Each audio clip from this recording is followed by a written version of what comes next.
வணக்கம் நேயர்களே, வேந்த டிவியின் மனம் திறந்து பேசு நிகழ்ச்சியில் உங்கள் எல்லாரையும் மறுபடியும் சந்திக்கிறதுல நான் ரொம்பவே சந்தோஷப்படுறேன். இந்த காலகட்டத்தில் மனிதர்களுக்கு எத்தனையோ பிரச்சனைகளை பேசி தீர்க்க சமம் இல்லாதனாலையும் பேசி தீர்க்கக்கூடிய மனப்பான்மை இல்லாதனாலையும் பிரச்சனைகள் வளர்ந்துக்கிட்டே போகுதுன்னு சொல்லலாம். அப்படிப்பட்ட மனரீதியான பிரச்சனைகள் உங்களுக்கு இருந்ததா நீங்கள் கவலைப்பட வேண்டாம். ஏன்னா நம்ம கூட இருக்காங்க பிரபல சைக்காலஜிஸ்ட் டாக்டர் அபிலாஷா. அவங்க உங்கள் பிரச்சனைகளை தீர்க்க வந்திருக்காங்க மனம் திறந்து பேசு நிகழ்ச்சியின் மூலமாக. So welcome doctor. வணக்கம். ஸோ டாக்டர், இந்த காலகட்டத்தில் ஒர்க் ஒரு பேர்டனாகவே அமைஞ்சிருச்சுன்னு சொல்லலாம். எத்தனையோ பேர் ஆசைப்பட்டு ஒரு வேலைக்காக போகிறாங்க. ஆனால் நாளடைவில் ஒர்க் கொஞ்சம் கொஞ்சமாக பர்சனல் லைஃப் ஸ்டைலில் ஒரு வகையில் அமுக்கிடுது அப்படின்னு சொல்லலாம்.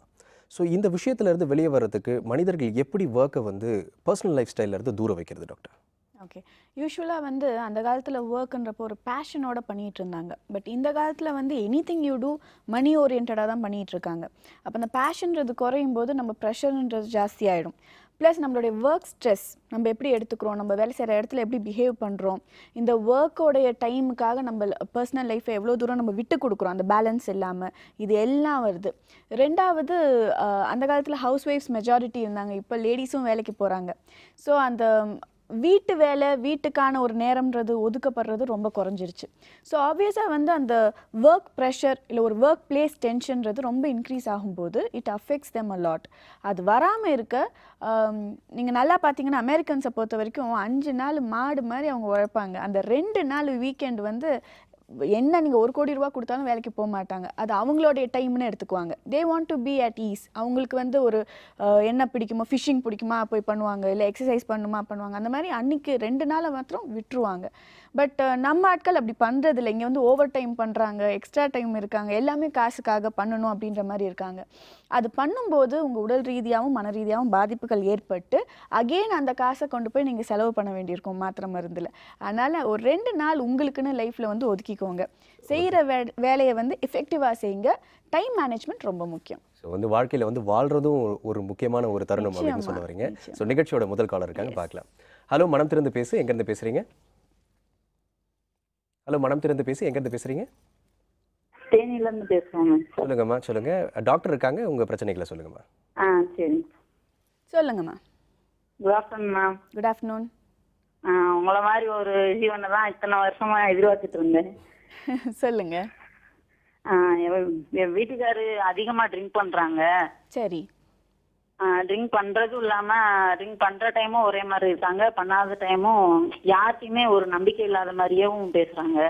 சரி. எப்படி சொல்லனா, ஒரு விஷயம் நடக்குதுன்னா அந்த விஷயமே பொய், அதாவது உண்மையை காட்டுற பாசத்தை கூட பொய் அப்படின்ற மாதிரி நினைக்கிறாங்க. சரி. எதை பத்தியுமே கவலைப்படுற மாதிரியுமே தெரியல. எத்தனை வருஷமா குடிச்சிட்டு இருக்காரு? எத்தனை வருஷமா இந்த குடிப்பழக்கத்துல இருக்காரு? அது ஃபர்ஸ்ட்ல லைட்டா இருந்துச்சு மேம். கல்யாணம் ஆகி ஒரு 2-3 வருஷம் வரைக்கும். அடுத்து இப்ப கிட்டத்தட்ட ஒரு 5 வருஷமாவே அது அதிகமாயிருச்சு. பேசுறதும் வித்தியாசமா பேசுறாங்க. காலையில எந்திரிச்சு கேட்டா ஏன் இந்த மாதிரிலாம் பேசுனீங்க அப்படின்னு கேட்டாலும் எனக்கு தெரியல, நான் அப்பெல்லாம் பேசினேன்னு தெரியல அப்படின்றாங்க. ஆனா இப்ப எனக்கு தெரியுது, அவங்க தெரிஞ்சதே எல்லாமே பேசுறாங்க அப்படின்றது எனக்கு புரியுது. ஓகே. அது எந்த மாதிரி அவங்கள எப்படி ட்ரீட் பண்றது, என்ன அவங்கள ஒரு டாக்டர்கிட்ட கூட்டிட்டு போலாம்னா அது ஒத்து வராது அப்படின்றது தெரிஞ்சு போச்சு. சரிங்க. சரி, அப்ப நம்ம யாராவது ஒரு சைக்காட்டிஸ்ட காட்டி அதுக்கு ஏதாவது ரிசல்ட் கேட்கலாம் அப்படின்ட்டு தான் யோசிச்சுட்டே இருந்தேன். அது உங்களை ஒரு பிரைவேட் ஷோல பார்த்தேன். அப்ப இருந்தே உங்கள்ட்ட பேசணும்னே தோணிட்டு இருந்துச்சு. சரிங்க. சரி. இது நான் எப்பவுமே சொல்றதுதான், இந்த குடிக்கிறவங்க அதை ஒரு காரணமா அது ஒரு சாக்கா வச்சுக்குவாங்க. நான் என்ன வேணாலும் பேசலாம், எல்லாத்தையும் குடி மேலே போட்டுடலாம். பட் ஆக்சுவலாக அப்படி கிடையாது. They know everything. எல்லாமே தெரிஞ்சு தான் பண்ணுவாங்க. இப்போ நீங்கள் சொல்கிற மாதிரி அவருக்கு சந்தேகன்ற ஒரு பிரச்சனையும் இருந்துச்சுன்னா டெஃபினட்டாக அவருக்கு நம்ம ட்ரீட்மெண்ட் கொடுத்தே ஆகணும். அண்ட் குடிப்பழக்கத்துலேருந்து வெளியே கொண்டு வரதுக்கு ரீஹாபிலிட்டேஷன் சென்டென்ஸ் நிறையா இருக்குங்க. அந்த மாதிரி சென்டென்ஸில் போய் நீங்கள் அவரை மீட்டு கொண்டு வரலாம். அஃப்கோர்ஸ் அவங்க அடம் பிடிப்பாங்க, போக மாட்டாங்க, எல்லாம் உண்டு தான். பட் அதுக்குன்னு இருக்க சென்டென்ஸ்க்கு எப்படி டேக்கிள் பண்ணி கூட்டிகிட்டு போகணுன்னு தெரியும். நீங்கள் அவங்கள அப்ரோச் பண்ணிங்கன்னா டெஃபினட்டாக கூட்டிகிட்டு போய் ஒரு மாதமோ 2 மாதமோ கம்ப்ளீட்டாக குடி கையில் கிடைக்காத மாதிரி அவங்க பார்த்துட்டு திருப்பி உங்களுக்கு அனுப்புவாங்க. ஆனால் அந்த சந்தேகப்படுறது, யார் மேலேயும் நம்பிக்கை இல்லாமல் இருக்கிறது நம்ம செக் பண்ணிக்கணும். அது பேரனோவாக இருக்கக்கூடாது. அப்படி இருந்துச்சுன்னா, அது சந்தேக நோயாக இருந்துச்சுன்னா அதுக்கு நம்ம ட்ரீட்மெண்ட் கொடுக்க வேண்டியிருக்கும். நீங்க உங்க மன தைரியத்தை விடாம ரொம்ப தைரியமா இதை ஹேண்டில் பண்ண வேண்டியது. அவங்கள்ட்ட ட்ரீட் பண்ணணும் அப்படின்றது என்ன கேட்கலாம்னு நினைச்சேன். ஆமாம், நீங்கள் வந்து உங்கள் மனதைரியத்தை விடாமல் ரொம்ப கான்ஃபிடென்ட்டாக டீல் பண்ணுங்கள். எல்லார் கண்ணுக்கும் இவர் தான் வந்து தப்புன்றது ஊரறிஞ்ச விஷயன்றனால நீங்கள் பயப்படுறதுக்கோ இல்லை அவமானப்படுறதுக்கோ அவசியம் இல்லை. நீங்கள் உங்களுடைய டியூட்டிஸை கரெக்டாக செய்யும் பட்சத்தில் குழந்தைங்க இருக்காங்களா? இருக்காங்க மேம். ஒரு பையன் ஒரு பொண்ணு. நீங்கள் 3 பேரும் ஒரு யூனிட்டாக இருந்துக்கோங்க. இவரை பற்றி நீங்கள் கவலைப்படாதீங்க. இவருக்கு மாறும்ன்றப்ப மாறும். ஆனால் நீங்கள் சோர்ந்து போயிட்டீங்க, வீக் ஆயிட்டீங்கன்னு தெரிஞ்சால் குழந்தைங்க பாதிக்கப்படுவாங்க. அதனால் உங்கள் கான்ஃபிடென்ஸை என்னாலையும் விடாமல் நீங்கள் வந்து குழந்தைங்கள ஒரு நல்ல குழந்தைங்களா இந்த மாதிரி கெட்ட பழக்கம் எதுவும் வராமல் வளர்த்தீங்கனாலே போதும். ஸோ நிகழ்ச்சியோட அடுத்த காலர் இருக்காங்க மேடம், கேட்கலாம். ஹலோ, மனம் திறந்து பேசு. எங்கேருந்து பேசுகிறீங்க? ஹலோ. சொல்லுங்கம்மா, எங்கேருந்து பேசுகிறீங்க? ஹலோ, சென்னையிலேருந்து பேசுகிறேன் சார் நான். டாக்டர் இருக்காங்க, உங்கள் பிரச்சனைகளை சொல்லுங்கம்மா. ஹலோ. வணக்கம், சொல்லுங்கம்மா. மேடம், எங்கள் ஹஸ்பண்ட் ரொம்ப சிகரெட் பிடிக்கிறாரு மேடம். சரி. இப்போ ரொம்ப நாளாக பிடிச்சிட்டு இருக்கா போல இருக்கு மேடம். நான் இப்போ ரீசெண்டாக தான் கொஞ்சம் கண்டுபிடிச்சேன். 1 இயர் முன்னாடி தான் கண்டுபிடிச்சேன். சரி. நான் அப்போ கேட்டேன். அப்போ சொன்னாங்க உனக்கு எனக்கு ஒரு ப்ராப்ளம் வந்துச்சு, அப்போதுலேருந்து தான் நான் பிடிக்கிறேன் அப்படின்னு சொல்லி அவங்க நிறைய பொய் சொல்கிறாங்க மேடம். என்ன? சரி சரி. எதுக்கு எடுத்தாலுமே பொய் தான் மேடம் சொல்கிறாங்க. நான் இத்தனை நாள் வந்து 4 years ஆகுது மேடம் எங்களுக்கு கல்யாணம் ஆகி. எல்லாத்தையுமே நான் நம்பிட்டே இருந்தேன் அவர்கிட்ட. சரி. அவர் சொல்ற இப்பதான் நான் உணர்றேன். அவர் சொல்ற பெரிய பொய்யை நான் பொய் சொல்ல மாட்டேன் அப்படின்னு சொல்றதுதான் மிகப்பெரிய பொய்யே மேடம். சரி. இப்ப எதுக்கத்தான் நான் தேவையில்லாம பொய் சொல்ல மாட்டேன்னு சொல்லிட்டு சொல்றது எல்லாமே பொய் தான் மேடம். என்கிட்ட இப்பதான் கண்டுபிடிச்சதுனால ரொம்ப கஷ்டமா இருக்கு மேடம். ஐயோ, என்கிட்ட பொய் சொல்லிட்டாரு. என்னால அது அட்ஜஸ்ட் பண்ண முடியல. பிகாஸ் நான் சின்ன சின்ன விஷயத்த கூட சொல்லிடுவேன் மேடம். இன்னைக்கு குழந்தைங்க கீழே விழுந்துட்டாங்க, இன்னைக்கு குழந்தைங்க கீழே விழுந்துட்டாங்க, இது பண்ணாங்க அது பண்ணாங்க அப்படின்னு எல்லாமே அவர்கிட்ட சொல்லுவேன் மேடம். அது மாதிரி எதுவுமே என்கிட்ட ஷேர் பண்ணிக்கவே மாட்டேங்கிறாரு மேடம். வேலைக்கு போறதனமோ வர்றதனமோ சாப்பிடுறதனமோ தூங்குறதனமோ. குழந்தைங்க கிட்ட 1 hour பேசுங்க, கொஞ்சம் பேசுங்க, நான் உங்ககிட்ட என்ன சொல்லி கொடுத்தேன்னு பேசுங்க அப்படின்னு சொல்றேன். அதையும் அவர் புரிஞ்சுக்க மாட்டாரு மேடம். அதே ரொம்ப அவங்க வீட்டு ஆட்களோட எப்படி இருக்காரு? அவங்க அப்பா அம்மா கூட பிறந்தவங்களோட அவங்க கூட அப்படிதான் மேடம் இருக்காங்க. நான் அது எனக்கு கல்யாணம் ஆன புதுசு ஒரு இதுவா தெரியல, எனக்கு தெரியல. இல்ல, நீங்க சொல்றத பார்த்தா இது இருக்கும்போது எனக்கு மேரேஜ் பண்ணிட்டாங்க. ஃபைனல் இயர் படிச்சிட்டு இருக்கும்போது பண்ணிட்டாங்க. சோ 1 year நான் ஸ்டடீஸ்லயே கான்சென்ட்ரேட் பண்ணிட்டு காலேஜ் போறது வர்றது இப்படியே இருந்துட்டேன் மேடம் நானு. சரி சரி. இல்ல, நீங்க சொல்றத வச்சு பாக்குறப்ப இவர் பர்சனாலிட்டியில ப்ராப்ளம் இருக்குன்னு தெரியுது. சரிங்களா? நீங்க எதிர்பார்ப்பை குறைச்சிக்கோங்க. அண்ட் இவர்கிட்ட எல்லாத்தையும் நீங்க ஓப்பனா சொல்லாதீங்க. சில நேரத்துல இவங்க ஒன் சைடடா மாத்திரம் என்ஜாய் பண்ணிட்டே இருப்பாங்க. ஒய்ஃப் வந்து எல்லாம் சொல்லட்டும், எல்லாம் செய்யட்டும், ஆனா நம்ம செய்ய வேணாம், சொல்ல வேணான்னு நீங்க ஸ்டாப் பண்ணீங்கன்னா தான் ஓஹோ இதுதான் அந்த அவங்க எதிர்பார்க்குற விஷயம் போலன்னு அவருக்கு உணர முடியும். அதனால நீங்க வந்து எல்லா விஷயத்தையும் ஷேர் பண்றத கொஞ்சமா நிறுத்திக்கோங்க. அண்ட் ஸ்மோக்கிங் வந்து டெஃபினட்டா இட்ஸ் வெரி பேட். இன்ஃபேக்ட் ட்ரிங்கிங்கை விட ஸ்மோக்கிங் பேட் அப்படின்னு சொல்லுவாங்க. நீங்க வந்து ஒன்னு கவுன்சிலிங் கூட்டிட்டு வந்து அவரை சரி செய்யுங்க. உடனே நம்ம விடுங்க அப்படின்னு சொல்ல முடியாது இல்லையா? ஏன் அப்படின்றதுக்காக நான் டைமும் கொடுத்தேன் மேடம். இல்ல இவ்வளவு நாள் கொஞ்சம் பொறுமையா விட்டுருப்பாரு. இல்ல அது வந்து ராங் கான்செப்டுங்க. அந்த மாதிரி டைம் கொடுத்து நிறுத்துறதுக்கு அது ஒன்றும் மெடிசன் கிடையாது. அது வந்து இட்ஸ் நிக்கோட்டின்றது வந்து நீங்க எப்ப நினைக்கிறீங்களோ அப்ப நிறுத்தினா மாத்திரம் தான் நிறுத்த முடியும், இல்லாட்டி அது நிறுத்த விடாது. ஸோ இந்த செகண்ட் அவர் நிறுத்தணும்னு நினைச்சா அப்ப நிறுத்தினாதான். Okay madam. நீங்க டைம் எல்லாம் கொடுக்காதீங்க. எப்படி சொல்றது மேடம், என்ன நம்பவே மாட்டேங்கிறாரு மேடம். எது சொன்னாலுமே நான் பொய் தான் சொல்லுவேன்ற மாதிரியே அவங்க பேசுறாங்க மேடம். அப்படிதான் இருக்கும். அவங்க பொய் சொன்னாங்கன்னா அடுத்தவங்க பொய் சொல்ற மாதிரி தான் அவங்களுக்கு தோணும். நம்ம ஒரு விஷயத்த சொல்றோம்னா அது புரிஞ்சுக்கிறதும் கிடையாது, அது காது கொடுத்து கேட்கறதும் கிடையாது. அப்படி கேட்டுட்டாங்கன்னா சரி சரி நான் நம்பிட்டேன் விட்டுடு. ஆனா அவங்க பேரண்ட்ஸ் சொல்றதெல்லாம் அப்படியே நம்புறாங்க மேடம். அது கொஞ்சம் ஆராய்ஞ்சு பார்க்காம கூட நம்புறாங்க மேடம். அவங்க பேரண்ட்ஸ் சொல்ற நம்புறாரா? ஆமா, அவங்க என்ன சொன்னாலும் நம்புறாங்க. அது என்கிட்ட காட்டிக்காம இருந்தா கூட நான் சந்தோஷமா சரி போ ஏதோ ஒண்ணு அப்படின்னு சொல்லி விட்டுருவேன் மேடம். அவங்க சொல்றதுதான் உண்மை, நீ எப்பவுமே போய் தான் சொல்லுவ நீ அப்படின்னே பேசுறாங்க. இல்லங்க, அந்த பேரண்ட்ஸுக்கு அந்த நம்பிக்கையை வாங்குறதுக்கு எத்தனை வருஷம் ஆச்சோ நமக்கு தெரியாது. உங்களுக்கு இப்பதானே கல்யாணம் ஆயிருக்கு, ஒரு 5 வருஷம் தானே சொல்றீங்க. கொஞ்சம் பொறுமையா இருங்க. மேபி உங்க மேலேயும் அந்த நம்பிக்கை ஷிஃப்ட் ஆகும். யாராவது ஒருத்தவங்களை நம்பினானா நிச்சயமா உங்க மேலேயும் அந்த நம்பிக்கை வரும். ஆனா நீங்க கொஞ்சம் பொறுமையா இருக்கணும். நான் சொன்ன மாதிரி நீங்க எல்லாத்தையும் ஷேர் பண்ணிக்கிட்டு எல்லாத்தையும் அவர்கிட்ட வந்து உண்மையா பேசிட்டு இருக்கணும்னு இல்லாம உங்களுடைய லைஃப் ஸ்டைலை பார்த்துட்டு இருங்க. அப்ப அவருக்கு அந்த லேக்கிங் இருக்கும், அவரே உங்ககிட்ட வருவார். ஸோ ரொம்ப அழகா அதுக்கும் தீர்வு சொன்னீங்க. அடுத்த காலர் ரெடியா இருக்காங்க. ஹலோ, மனம் திறந்து பேசு. எங்கிருந்து பேசுறீங்க? ஹலோ, நாங்க ஈரோட்ல இருந்து பேசுறேங்க. சொல்லுங்கம்மா, டாக்டர் இருக்காங்க, உங்க பிரச்சனைகளை சொல்லுங்க. டாக்டர் வணக்கம். வணக்கம், சொல்லுங்கம்மா. மேடம், இது என் ஹஸ்பண்ட் வந்து நிறைய பெண்ணுங்க கூட தொடர்பு வச்சிருக்காருங்க. சரி. எல்லாம் மேரேஜ் ஆன பொண்ணுங்க, வயசானவங்க, அந்த மாதிரி. என்ன வயசு ஆகுதுமா உங்க ஹஸ்பண்ட்க்கு? 47. சரி. இது வந்து இன்னைக்கு கிட்டத்தட்ட 15 வருஷமா, எனக்கு தெரிஞ்சு 15 வருஷமா நடந்துகிட்டே இருக்குங்க. ம்ஹும். கேட்டா சண்டை போடுறாரு, அடிக்கிறாரு, பல இது. மற்றபடி அவர் தொழில், அவர் சம்பாதிக்கிறது இது எல்லாமே நல்லா, ஏர்னிங்லாம் நல்லா இருக்கு. சரி. பட் ஆனா இந்த அடிக்ட் மாதிரி இந்த இதை தவிர்க்கவே விடவே உங்க மாட்டேங்கிறாங்க. கூட சந்தோஷமா இருக்காரா? ஏதோ மாசம் ஒரு தடவை, 3 மாசத்துக்கு ஒரு தடவை அப்படிதான் சந்தோஷமா இருக்காருங்க. நான் சரி. அவங்கள அந்த பெண்கள் யாராவது கம்ப்ளைண்ட் பண்ணியிருக்காங்களா? ஏதாவது பெரிய இஷ்யூ ஆயிருக்கா?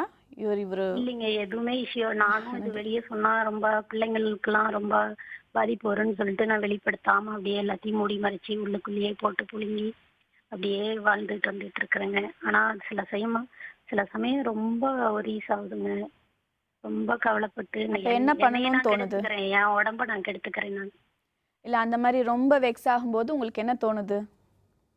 வெக்ஸ் ஆகும்போது பிள்ளைங்களுக்காக வாழ்ந்தாகணும்ட்டு பிள்ளைங்க தான் ஒரு மையப்புள்ளியா வச்சு வாழ்ந்துட்டு இருக்கிறேங்க. இல்ல வெரி குட். நீங்க வந்து நிச்சயமா தொடரணும். எதுவும் தப்பான ஐடியாஸ்க்கு போகக்கூடாதுன்றதுக்காக தான் நான் கேட்டேன் அந்த கேள்வியை. சாகணும்லாம் முடிவெடுக்கலைங்க. நான் ரொம்ப தைரியமான பொண்ணு. Very good, very good. ம். அதனால தான் இந்த அளவுக்கு உங்களால் அதை சமாளிக்க முடியுது 15 வருஷமா. ஃபர்ஸ்ட் உங்களுக்கு அப்ரிசியேஷன். ரெண்டாவது வந்து இந்த மாதிரி இருக்கவங்கள நம்ம திடீர்னு திருத்த முடியாது. அன்லெஸ் அண்ட் அன்டில் அவங்க அங்கே அடி வாங்கிட்டு வந்தால் தான் உண்டு. அந்த பொண்ணுங்களை யாராவது ஒருத்தவங்க கம்ப்ளைண்ட் பண்ணாலோ, பிரச்சனை பண்ணாலோ, இல்லை ஊருக்கு தெரிஞ்சு போய் அசிங்கமாயிடுச்சோ, அந்த மாதிரி ஸ்டாப் பண்ணாதான் உண்டே ஒழிய, நீங்கள் வந்து எவ்வளோதான் கண்ட்ரோல் பண்ண பார்த்தாலும் அவர் இன்னும் அதிகமாக பண்ணிட்டுங்களா? எப்படிங்க? நான் வந்து அவங்கள ஹஸ்பண்டுகிட்டயோ மற்றவங்க கிட்டயோ கூப்பிட்டு சொல்லி அது மாதிரி ஏதாவது சொல்லட்டுமா? உங்கள் வீட்டில் யார் ஏர்னிங் மெம்பர்? சம்பாதிக்கிறது யாரு? யார் வீட்லிங்க? உங்கள் வீட்டில் யாருங்க சம்பாதிக்கிறா? எங்க வீட்டில் அவரு ஹஸ்பண்ட் தான் சம்பாதிக்கிறார். அவர் தான் சம்பாதிக்கிறார், நீங்கள் சம்பாதிக்கல? இல்லை, நான் ஹவுஸ் ஒய்ஃப் தான். அப்போனா இங்கே வந்து நிச்சயமாக நான் பண்ணுறதான் பண்ணுவேன்னு அவர் அடம் பிடிப்பாரு. ஆமாங்க, நம்மளை குத்தி காட்டி நீ யார் சொல்றது, நிச்சயமா பெற்றவங்க பேச்சோ யார் பேச்சையும் வச்சுக்கிறது, யாரையும் மதிக்கிறது இல்ல, மதிக்க மாட்டாங்க. அதனால நீங்க வந்து எனக்கு தெரிஞ்சு அறிவு என்னன்னா, இத பெரிய இஷ்யூவா நீங்க ஆக்குனீங்கன்னா அவங்க இன்னும் தெம்பா உங்களையும் ஒதுக்கிட்டு இந்த வேலையை கண்டினியூ பண்ண போறாங்க. குழந்தைங்களுக்கு அப்பா இல்லாம, உங்களுக்கு ஹஸ்பண்ட் இல்லாம அவங்க வேலையை பார்க்க தான் போறாங்க. இன்ஸ்டன்ட் நீங்க கண்டுக்காம இருக்கிறது உங்களுக்கு நல்லது. ஆனா இப்படி ஆயிடுச்சுன்னு உங்களை நீங்க நொந்துக்காம உங்க வாழ்க்கையில வந்து நீங்க சந்தோஷமா இருங்க. உங்களுக்கு என்ன பிடிக்குமா செய்யுங்க. நல்லா காசு வாங்கிக்கோங்க செலவு பண்றதுக்கு. பசங்க கூட நல்லா செலவு பண்ணுங்க. ஹஸ்பண்ட் இப்படி இருக்கிறதுங்கிறத தவிர எனக்கு எந்த குறையும் இல்லை. நான் நல்ல வசதியோட நல்ல குழந்தைங்க. என் பொண்ணு medical college 2nd year. Very good. பையன் 9th. சரி. இன்னவே நீங்க இதை வெளியே சொல்லாம இருக்கிறது நல்லது. ஏன்னா அந்த குழந்தைங்களுடைய மனசு பாதிக்கப்படலாம். ஆமாங்க, இப்ப குழந்தைங்களோட லைஃப் வீணா போயிருமேன்னு தான் எல்லாத்தையும் மூடி மறிச்சு வாழ்ந்துட்டு இருக்கேன். ஆனா ஒரு சில சமயம் ரொம்ப டிப்ரெஸ்ட் ஆகுது எனக்கு. இதனாலேயே இப்போ உட்காந்து ஒரு நாள் அழுதுன்னு வச்சுக்கோங்க, அன்னைக்கெல்லாம் ஒரு வாரத்துக்கு உடம்பு சரியில்லாம போயிடுது. நீங்க ஏன் அதை டிப்ரெஷன் வரைக்கும் கொண்டு போறீங்க? உங்களுக்கு தெரியுது ஏன் நடந்திருக்கு, எதனால நடந்திருக்கு, இதை எப்படி சரி செய்ய முடியும் அப்படின்னு நீங்க யோசிச்சிருக்கீங்க. 15 வருஷம் இதை நீங்க சஸ்டெயின் பண்ணியிருக்கீங்க. எப்படிமா? இந்த ஹஸ்பண்ட் தான் நான் உலகன்னு வாழ்ந்துட்டு இருக்கிறேங்க. நான் இவர் மாதிரி நான் மற்ற யாரையும் நான் நினைக்கலையே, தப்பு பண்ணலையே. இல்ல அது கரெக்ட் தான். அதனால தான் நீங்க அவரை பொறுத்து போயிட்டு இருக்கீங்க. பட் நான் என்ன சொல்றேன், அவரை மாற்ற முடியாது, திருத்த முடியாது இந்த ஸ்டேஜ்லன்றப்ப நீங்க நொந்துக்கிறனாலையோ இல்லை டிப்ரெஷனுக்குள்ள போறனாலையோ யாருக்கும் எந்த லாபமும் இல்லை. அதை பார்த்து அவர் திருந்திட்டாருன்னா நீங்க டிப்ரெஷனுக்குள்ள போறதுல ஒரு அர்த்தம் இருக்கு. அப்படி இல்லை, அவர் என்ன சொல்லிடுவாரு, என் ஒய்ஃப் எப்பவும் டிப்ரெஷன்ல இருக்காங்க, நான் என்ன பண்றது, நான் வெளியே தான் போகணும்னு அவர் அதையும் நியாயப்படுத்த பார்ப்பாரு. அதனால நீங்க வந்து டிப்ரெஷனுக்குள்ள போகாதீங்க. உங்க லைஃப்பை வந்து நீங்க கண்ட்ரோல் எடுத்துக்கோங்க. உங்களுக்கு என்ன சந்தோஷங்களோ அதை செய்யுங்க. குழந்தைங்களை வந்து சந்தோஷமா வளங்க.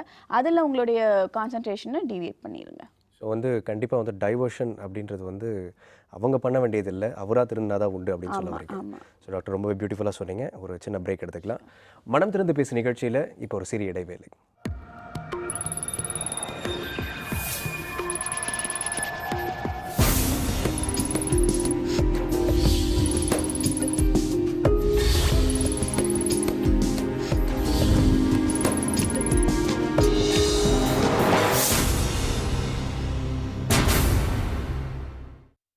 வெல்கம் பேக் டு மனம் திறந்து பேசு நிகழ்ச்சியோட அடுத்த காலர் இருக்காங்க. காலருக்கு போயிடலாம் மேடம்.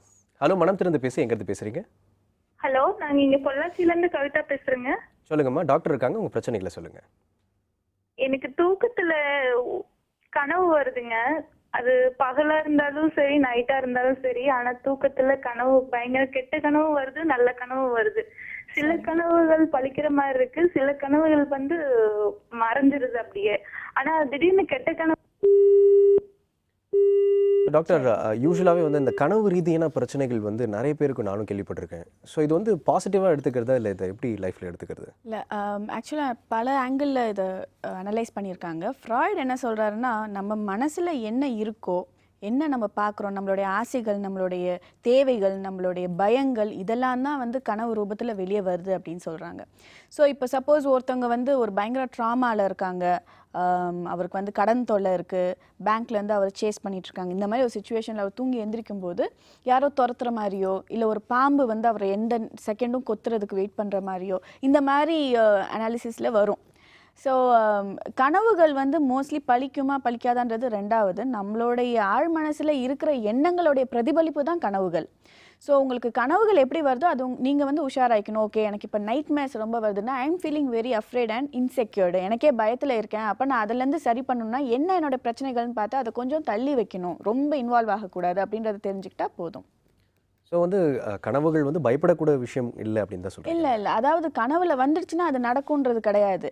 அது கனவுல வரலனாலும் அது நடக்க தான் போகுது. ஏன்னா அது உங்களுடைய மனசில் இருக்கிற பயத்தை வெளிக்காட்டுது. பட் இப்போ இந்த கடன் பிரச்சனை எக்ஸாம்பிளே எடுத்திங்கன்னா, உண்மையிலேயே ஒருத்தர் சேஸ் பண்ணிட்டு தானே இருக்காரு, அது எப்போ வேணாலும் நடக்கும்.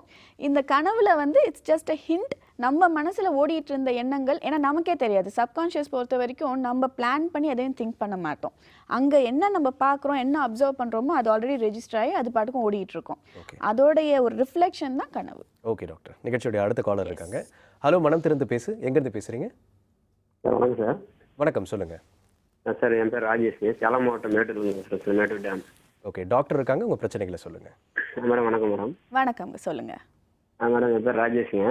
சொல்லுங்கள் மேடம். இப்போ நான் கான்டாக்ட் பண்ணியிருக்கேன் madam, civil contractor sir. Madam, இப்போ ஒரு சாதாரணமாக ஒரு ஒர்க்கரை நமக்கு வரல அப்படின்னு சொன்னால் கூட அன்னைக்கு ஃபுல்லாக அந்த சாதாரண டென்ஷனே ரொம்ப மனசை வருத்தி அதை விட்டு நம்மளால மீள முடியாத தெரியும். அதையே நம்ம அந்த மாதிரி ஒவ்வொரு விஷயத்தையும் சாதாரணமாக ரொம்ப மைண்ட் அப்செட் ஆகி உடம்பே பாதிக்கிற அளவுக்கு இதாருங்க. அது நமக்கு தப்பு, நம்ம ரிலீவ் ஆகணும்னு சொல்லி இது பண்ணால் கூட நம்மளால மீண்டு வர முடியலைங்க. உண்மையிலேயே நீங்கள் பண்ணுற தப்பை சுட்டி காட்டினாவா, இல்லாட்டி நீங்கள் கரெக்டாக பண்ணியிருந்தும் யாராவது குத்தம் சொன்னால் உங்களுக்கு கோவம் வருமா? இல்லை, நான் பண்ணியிருந்து குற்றம் சொன்னாலும் கோவம் வருது மேடம். நம்மளை வந்து நம்ம எது நான் கரெக்டாக தான் செஞ்சுருக்கோம், நம்மளை வந்து அவங்க தப்பாக நினைச்சிருவாங்களோ அப்படிங்கிறது அந்த மாதிரி ஒரு பயம், ஒரு குற்றம். ரெண்டாவது நம்ம நம்ம ஒரு சாதாரணமாக ஒரு ஒர்க்கர் இன்னைக்கு வரணுங்க, அவர் வரல அப்படின்ட்டா அது டென்ஷன் ஆகுதுங்க. அந்த இதுக்காக ரொம்ப நம்ம மன உளைச்சல் ஆகுது. நம்மளை ஏமாத்துறாங்க, நம்ம கரெக்டாக தான் நடந்துக்கிறோம், அவங்க நம்மளை ஏமாத்துறாங்க, அந்த மாதிரிலாம் இதாகுதுங்க.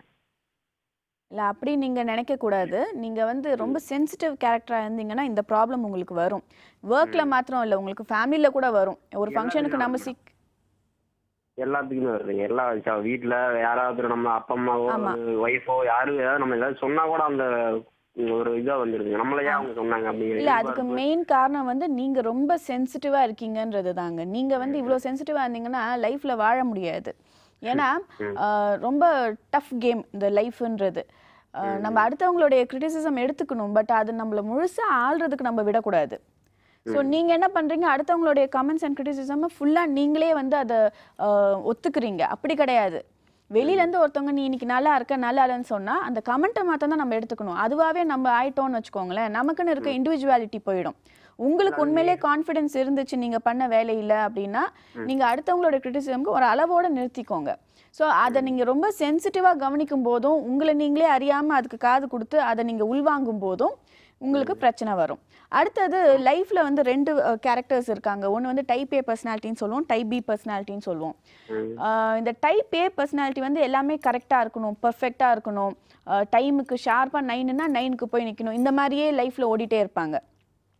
டைப் பி வந்து ரொம்ப கேஷுவலாக, ரொம்ப அசால்ட்டாக, ஹாப்பி கோ லக்கின்னு சொல்லுவோம், என்ன வருதோ அதை பார்த்துட்டு போயிட்டுருக்கலாம் அப்படின்ற கேரக்டர் இருப்பாங்க. ரொம்ப சோகமான விஷயம் என்னன்னா, இந்த டைப் ஏ பர்சனாலிட்டி பீப்புள் தான் அதிகமான ஹார்ட் ப்ராப்ளம் வருதுன்னு கண்டுபிடிச்சிருக்காங்க. இது உண்மையிலே வந்து ரொம்ப சோகம். ஏன்னா அவங்க ரொம்ப கரெக்டாக இருக்கணும், பங்க்சுவலாக இருக்கணும், சின்சியராக இருக்கணும்னு நினைக்கிறவங்களுக்கு தான் ஹார்ட் ப்ராப்ளம் வருது. அப்போ எந்த அளவுக்கு வந்து நம்ம ஸ்ட்ரெயின் கொடுக்குறோம், எந்த அளவுக்கு நம்ம ஸ்ட்ரெஸ் எடுத்துக்கிறோன்றது நம்மளுடைய சாய்ஸ் தான். நீங்கள் வந்து இவ்வளோ சென்சிட்டிவாக ஆகாமல் ஓரளவுக்கு வந்து ஓகே இன்னைக்கு நடக்கலையா பரவாயில்ல பார்த்துக்கலாம் அப்படின்ற அந்த ஒரு ஆட்டிடியூடை டெவலப் பண்ணலன்னா உங்களுக்கு உண்மையிலேயே சுச்சுவேஷன் ரொம்ப டஃப்பாக இருக்கும். இன்னும் போக போக உங்களுக்கு உடல் சம்மந்தமான நோய்கள் அதிகம் வர்றதுக்கும் வாய்ப்பு இருக்கும். ஸோ உங்களுடைய கேரக்டரில் இருக்கிற இந்த சென்சிட்டிவிட்டியை கொஞ்சம் குறைச்சிக்கோங்க. ஸோ ஓவர் சென்சிட்டிவாக இருக்கிறதும் வந்து ஒரு சிறிய பிரச்சனையை வந்து ஸ்ட்ரெஸ்ஸை வந்து அதிகமாக அது இன்க்ரீஸ் பெருசாக்கி பண்ணுறதுக்கு வாய்ப்பு இருக்குது. ஸோ நிகழ்ச்சியோட அடுத்த காலர் இருக்காங்க, பார்த்துட்டு விட. ஹலோ, மனம் திறந்து பேசு. எங்கேருந்து பேசுகிறீங்க? சார் வணக்கம் சார், நான் கோயம்புத்தூர்லேருந்து பேசுகிறேன். சொல்லுங்கம்மா, டாக்டர் இருக்காங்க, உங்கள் பிரச்சனைகளை சொல்லுங்கள். ஓகே டாக்டர், வணக்கம் டாக்டர். வணக்கங்க, சொல்லுங்க மேம், என் பொண்ணு வந்துட்டு ஒரு பையன் வந்து லவ் பண்ணிட்டு இருந்தாங்க. சரி. அப்புறம் வந்து இப்போ எதுவும் பேசிக்கிறது இல்லை. அவங்க வீட்டில் வந்து பையன் வீட்டில் வந்து வேண்டான்னு சொல்லியிருப்பாங்க உழைக்குதுங்க, அவங்க பேசிக்கிறது இல்லை. ஆனால் இவன் ரொம்ப வெக்ஸ் ஆகிட்டு அழுதுட்டு ரொம்ப ரொம்ப கஷ்டப்படுறா. எனக்கு அவள் கஷ்டப்படுறத பார்த்தா எனக்கு ரொம்ப கஷ்டமா இருக்குது. ஆனால் ஆல்ரெடி வந்து நாங்கள் வந்து அவங்க வீட்டுக்கு பொண்ணு கேட்டு வந்தால் கல்யாணம் பண்ணிக்கலாம் அப்படின்னு சொல்லி தான் பொண்ணுகிட்ட சொல்லி வச்சிருந்தேங்க. சரி. வருவாங்கன்னு சொல்லிட்டு கூப்பிட்டு வருவாங்கன்னு சொல்லி போட்டு அந்த பையனும் சொல்லியிருந்தா அப்படி. ஆனா அவங்க வீட்டுல இப்படி எப்படி பிரச்சனையாச்சு என்னன்னு தெரியலைங்க மேடம். 3-4 மாசமா அந்த பையன் பேசுறது இல்ல. என் பொண்ணு ரொம்ப வெக்ஸ் ஆயிட்டு அழுதுட்டு ஊருக்கே வரமாட்டேங்கிறா. சென்னையில இருக்கிற வேலையில ஐடி கம்பெனில இருக்கிறா. சரிங்க. பொண்ணுக்கு என்ன வயசாகுது? 22 மேடம். சரி. எத்தனை வருஷம் லவ் இது? இது வந்து அவங்க என் பொண்ணு ஃபர்ஸ்ட் இயர் போகும்போது அந்த பையன் வந்து ஃபைனல் இயர் முடிச்சுட்டு போன பையன். சரி. முடிச்சுட்டு போன பையங்க 4 வருஷமா நாங்களும் வேண்டான்னு எவ்வளவோ பண்ணி பார்த்தோம், ஒன்றும் முடியல. எங்களுக்கு தெரியாம பேசிட்டு இருந்திருக்கிறாங்க. அந்த பையனும் அவங்க வீட்டுக்கு தெரியாம பேசிட்டு இருந்திருக்கிறாங்க. சரி. கடைசியில் இப்போ அவங்க வீட்டில் வேணான்னு சொல்லியிருக்கிறது. கொஞ்சம் ஜாதி, 2வது வந்து பணம். எங்களை விட அவங்களுக்கு கொஞ்சம் ரிச்சா இருக்கிறாங்க. ஒரு 50% அவங்க 50% எங்களை விட ஜாஸ்தியா இருக்கிறாங்க. அதனால வந்து மெயினா 2யும் எதிர்பார்த்தாங்களா என்னன்னு தெரியல, பேச வேண்டாம்னு சொல்லிட்டாங்க மேடம். அதனால வந்து இவர் ரொம்ப அழுதுட்டு வெக்ஸ் ஆயிட்டு எனக்கு அவ அழுகிறது பார்த்தா எனக்கு அழுகு வருது. எனக்கு வீட்டுல வேலை செய்யறதுக்கே பிடிக்கல. ரொம்ப பயமா இருக்குது என்ன நடக்குமோன்னு. இல்ல நீங்க அழாதீங்க. நீங்க வந்து அந்த பொண்ணுக்கு சொல்லுங்க, எப்ப இன்னைக்கே வந்து ஜாதியையும் பணத்தையும் பார்த்து உன்னை விட்டுட்டாரோ இவரை நம்பி நீ லைஃப்ல என்டர் ஆக முடியாது. சோ உனக்கு முன்னாடியே இது தெரிஞ்சிருக்கனால நீ தப்பிச்ச அப்படின்னு நீங்க தான் எடுத்து சொல்லணும். Okay madam. இதுல வந்து போயிடுச்சே இப்படி ஆயிடுச்சே மத்தவங்களுக்கு தெரிஞ்சிருச்சேன்னு புலம்பி ஒரு பிரயோஜனமும் இல்ல. வந்து தெரிஞ்சிருச்சே அப்படின்னு தான் ரொம்ப வெக்ஸ் ஆகுறேன். ஏன்னா திருப்பி நம்ம அவளை கல்யாணம் பண்ணணும் இல்லைங்களா? பரவாயில்லங்க, எல்லாத்துக்குமே தெரியும். சின்ன வயசு தானே, 22 வயசு தானே ஆகுது. ஆமாங்க. கொஞ்சம் வேலையில கான்சென்ட்ரேட் பண்ண சொல்லுங்க. கொஞ்ச நாட்கள் போகட்டும், அதுக்கப்புறம் கல்யாணத்தை பத்தி பேசுங்க. இப்பவே நீங்க வந்து டைவர்ட் பண்றதா நினைச்சு பேசாதீங்க. அதெல்லாம் பேசவே இல்லை. இன்னும் 2 வருஷம் ஆகுது. நீ ஜாப் பாருமா, நம்மளுக்கு நல்லதா பார்த்து நம்ம சொந்தத்துல கட்டிக்கலாம், நீ ஒண்ணும் கவலைப்படாத. இப்பவே தெரிஞ்சுது அவங்க சுயநலக்காரங்கன்னு தெரிஞ்சுது. அதே பெருசா இருக்குது. அவங்க வீட்டை பார்த்துட்டு அவங்க போயிட்டாங்களா, அது மாதிரி நீ எங்களை பார்க்கணும் இல்லையா அப்படின்னு நிறைய மைண்ட் வாஷ் பண்றேங்க நான். இருந்தாலுமே வந்து அவனால ஜீர்ணிச்சுக்க முடிய மாட்டேங்குது. நிச்சயமா இது ஒரு கசப்பான விஷயம் தான். ஏன்னா நிறைய வந்து அவங்க ஹோப்ஸ் வச்சிருப்பாங்க, நம்பிக்கை இருந்திருக்கும். அது உடஞ்சிருச்சேன்றப்ப நிச்சயம் ஏமாற்றம் இருக்கும். நீங்க என்ன பண்ணுங்க, சப்போஸ் இங்க சென்னையில வந்து ஹாஸ்டல்லையோ இல்ல ஃப்ரெண்ட்ஸ் கூடயோ இருந்தா அவங்களுக்கு ஃபோன் பண்ணி கொஞ்சம் அலர்ட்டா இருக்க சொல்லுங்க. இந்த மாதிரி சூழ்நிலையில கொஞ்ச நாளுக்கு வந்து அலர்ட்டா யாராவது பக்கத்திலே இருந்தா நல்லது. தனியா விட வேண்டாம். மேடம் சொல்லியிருக்கிறாங்க 3 பேர் இருக்கிறாங்க. யார் இருந்தாலுமே சரி, அவங்க யார் ஷிஃப்ட்டுக்கு போனாலுமே சரி, கூட படிச்சு இப்போ 11th இருந்து ஒன்னா படிச்சவங்களாதான் ஒரே ஹாஸ்டல்ல தங்கி இருக்கிறாங்க. 4 வருஷமா ஒன்னா இருந்தவங்க தான். குட். அதனால ஒன்றும் பிரச்சனை இல்லை. இருந்தாலும் அவ மனசு வந்து மாறணும் மேம். அதனால இல்லைங்க, நீங்க வந்து நீங்களும் கூட சேர்ந்து அழுது இப்ப ஒரு பிரயோஜனமும் இல்லை. நீங்க கொஞ்சம் வந்து மிரட்டியே பேசுங்க. இந்த மாதிரி நீ லவ் பண்ணது அவ்வளவு சரி இல்லை, பட் இருந்தாலும் நாங்க ஃபேமிலி சப்போர்ட் கொடுத்தோம். நீ சூஸ் பண்ண பையன் தான், பட் இப்போ உன் ஜட்மெண்ட் தப்பா போயிருக்குன்றப்ப நீ சீக்கிரம் அதுல இருந்து வெளியே வந்துடணுமே ஒழிய மேற்கொண்டு எங்களை நீ காயப்படுத்துறதுல வந்து நியாயம் இல்லைன்றதை எடுத்து சொல்லுங்க. நீங்களும் கூட சேர்ந்து அழுதிங்கன்னா அந்த பொண்ணுக்கு என்ன தோணும், அதை இன்னும் ப்ரொலாங் பண்ணலாம், நம்மளும் அழலாம் அவங்களும் அழுறாங்க, அப்ப எல்லாம் இப்படிதான் போல இருக்குன்ற மாதிரி ஆயிடும். ஸோ ஒரு ஸ்டேஜில் பேரண்ட்ஸ் தான் அந்த வேலையை பண்ண முடியும். ஸோ நீங்க கண்ட்ரோல் எடுத்து கொஞ்சம் கமாண்டிங்கா பேசுங்க. சரிங்க மேடம். டாக்டர், இதுக்கும் வந்து கரெக்டான தீர்வு சொன்னீங்க. ஸோ அடுத்த காலர் ரெடியா இருக்காங்க, பார்த்துக்கலாம். ஹலோ, மனம் திறந்து பேசு. எங்க இருந்து பேசுறீங்க? Hello ma'am. சொல்லுங்க, டாக்டர் இருக்காங்க, உங்க கேள்விகளை கேளுங்கம்மா. மேம் மதுரையிலேருந்து பேசுகிறோம், ஜனனி பேசுகிறேன் மேம். சொல்லுங்கம்மா. மேம் ஒரு 3 இயர்ஸ் பேக்கில் ஹஸ்பண்ட் இன்னொரு பொண்ணோட ரிலேஷன் வச்சுருந்தாரு. சரி. என்னோட நான் சண்டை போட்டு ஃபைட் பண்ணி என்னென்னமோ பண்ணி பார்த்தோம். அதோட நான் விட்டுட்டேம்மா, இனிமேல் உனையே தான் உன்கிட்ட தான் இருக்கேன், நான் எங்கேயுமே போகல அப்படி இப்படின்னு சொன்னார். அதை ஆனால் இன்ன வரைக்கும் ரிலேஷன் இருக்குன்னு எனக்கு தெரியுது. நான் அதெல்லாம் விட்டுட்டேன் மேம். ரொம்ப அப்படி ஃபைட் பண்ணி இது பண்ணனால எனக்கு டிப்ரெஷன் மாதிரி வந்துருச்சு. சரிம்மா. ரொம்ப நல்லா இருந்தோம் மேம். நல்லா இவங்க 2 பேரும் இப்படி இருந்தாங்களே அப்படின்னு சொல்ற மாதிரி ரொம்ப நல்லா இருந்த ஃபேமிலி. சரி சரி சரி. நம்மளுக்கு ஜாதகத்துல பசங்க நேரம் சரியில்லை அதனால இப்படி போயிட்டாருன்ட்டு ம். அதெல்லாம் விட்டுட்டு பசங்களுக்காண்டி நம்ம வாங்கணும் அப்படின்ட்டு நானும் சரி மனசை மாத்தி எல்லாம் எங்க போற எங்க வர்ற செல்லுல யாரோட பேசுறது எதுவுமே கேட்கறது இல்லைம்மா. சரி அப்படி மனசை மாத்திட்டு வாழ்ந்தாலும் அந்த நினைப்பு வர்றப்ப ஏதாச்சும் கேட்டா பெரிய சண்டையா வந்துருது மேம். நான் எதுவும் கேட்க கூடாதுன்றதுக்காண்டி அவரே சண்டை இழுத்துறாரு. சரி. இப்போ இன்னமும் தொடர்புல இருக்காருன்றீங்களா? எனக்கு அதுதான் மேம் தோணுது. ஏன்னா போனை எடுக்க விட மாட்டேங்கிறாப்ல. எங்க போற எங்க திருப்பி வர ஏன் லேட் ஆகுது அப்படின்னு கேட்டா சொல்ல விட மாட்டேங்கிறாப்ல. ம். இல்ல உங்களை அறியாம நீங்க டாமினேட் பண்ணக்கூடாது, நான் எதுவும் கேட்க கூடாது அப்படின்ற மாதிரி. இல்ல உங்களை அறியாம நீங்க கொஞ்சம் ஓவர் டாமினேட் பண்ணிட்டீங்களா? தப்பு நடந்ததை கண்டுபிடிச்சோன்னா யூஸ்வலா வந்து பெண்கள் வந்து கொஞ்சம் ஓவர் ரியாக்ட் பண்ணுவோம். பத்தியா நான் நினைச்சது கரெக்டா போச்சு, நீ இந்த மாதிரிலாம் பண்ணியிருக்க போல இருக்கு அப்படின்னு நம்ம ஓவர் ரியாக்ட் பண்ணும்போது ஆண்களுக்கு வந்து ஒரு பயம் ஏற்பட்டுரும். ஸோ இவங்க எப்பவுமே இப்படிதான் இனிமேல் நம்மளை டீல் பண்ண போறாங்க, நம்ம மேல அந்த நம்பிக்கை உடஞ்சிருச்சு அப்படின்னு அவங்களே வந்து ஒரு கணக்கு வச்சுக்குவாங்க. ஸோ நீங்க சாதாரணமா எங்க போயிட்டு வந்தீங்கன்னு கேட்டா கூட அவங்களுக்கு குத்தலா தெரியலாம். ஸோ நீங்க வந்து ஊர்ஜிதப்படுத்திக்கோங்க. உண்மையிலே இன்னும் தொடர்பு இல்லைன்றத கன்ஃபார்ம் பண்ணதுக்கு அப்புறமா நீங்க வந்து பழச கம்ப்ளீட்டா மறந்துட்டு ஃப்ரெஷ்ஷா லைஃப் ஸ்டார்ட் பண்ணால் மாத்திரம்தான் உங்களால நிம்மதியான ஒரு வாழ்க்கையில நீங்க இருக்க முடியும். அவருக்கு நிம்மதி தரீங்களோ இல்லையோ அது ரெண்டாவது, பட் நீங்க நிம்மதியா இருக்க முடியும். அந்த சண்டை போட்டதுல இருந்து மேம் யாரு என்ன சொன்னாலும் எனக்கு அது பதில சொன்னாதான் அந்த மாதிரி மனசே ஒரு மாதிரி ஆகுது. பசங்கள்கிட்டயுமே எரிஞ்செறிஞ்சு விழுகிறேன், கோவப்படுறேன். என் லைஃபே ரொம்ப பாதிச்சிருச்சு மேம். இல்ல அப்படி ஆகுங்க. இது வந்து ஒரு சம்பவம், ஒரு துரதிர்ஷ்டவசமான சம்பவம் நடந்துச்சுன்னா அப்ப எதுவுமே நமக்கு ரியாக்ஷன் இருக்காது. அது முடிஞ்ச ஒரு 6 மாசம் கழிச்சு நமக்கு வந்து ஒரு பெரிய மென்டல் ஸ்ட்ரெஸ் இருக்கும். ஸோ மேபி நீங்க இப்ப அதுல இருக்கிறீங்கன்னு நினைக்கிறேன். அப்ப என்ன மேம் பண்ணணும் நானு? நீங்க வந்து நீங்களே சரி செய்ய முடிஞ்சா பண்ணிக்கலாம். இல்ல உங்களுக்கு வந்து தெரப்பி வேணும், ட்ரீட்மெண்ட் வேணும்னு நினைச்சீங்கன்னா நீங்க டெஃபினட்டா ட்ரீட்மெண்ட் எடுத்துக்கிறதும் நல்லதுதான். இது வந்து நாங்க பிடிஎஸ் டேப்லெட் போட்டு தூங்க வச்சிருவாங்கன்னு சொல்லி பக்கத்துல சொல்றாங்க மேம். இல்லைங்க, இதெல்லாம் வந்து கட்டுக்காது. நீங்க எல்லாம் நம்பாதீங்க. அப்படிலாம் கிடையாது. சயின்ஸ் எவ்வளோ டெவலப் ஆகிருக்கு, எவ்வளோ ட்ரீட்மெண்ட் ப்ரொசீஜர்ஸ் இருக்கு. டேப்லெட்டும் இல்லாம உங்களை தொட்டும் பார்க்காம நம்ம ட்ரீட்மெண்ட் கொடுக்க முடியும். அதனால கவலைப்படாதீங்க, அதெல்லாம் சரி பண்ணிக்கலாம். உங்களுக்கு வந்திருக்க ப்ராப்ளம் வந்து யூஸ்வலாக பிடிஎஸ்டின்னு சொல்லுவோம். அதாவது போஸ்ட் ட்ராமேட்டிக் ஸ்ட்ரெஸ் டிஸார்டர். ஒரு சம்பவம் நடந்ததுக்கு அப்புறமா தான் அது வரைக்கும் அவங்களுக்கே தெரியாது.